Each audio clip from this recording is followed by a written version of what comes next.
Je nepošteno trditi, da država kar tako vzame pol plače.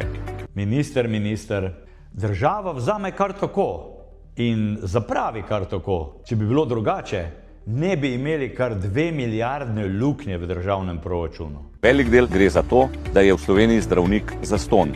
Ni zastonj kosila in ni zastonj zdravnika.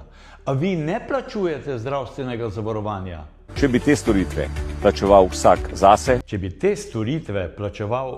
zase, bi se lahko danes privoščil vrhunsko zdravljenje.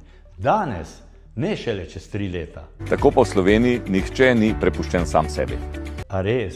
Kje so čakajoči na zdravnika? Kje so čakajoči na dolgotrajno oskrbo? Delavni ljudje si s svojimi plačami lahko privoščijo vedno manj. Obrtnikom in espejem kar naprej spreminjate pravila. Je pa nekaj res, da pred volitvami nikogar ne puščate same.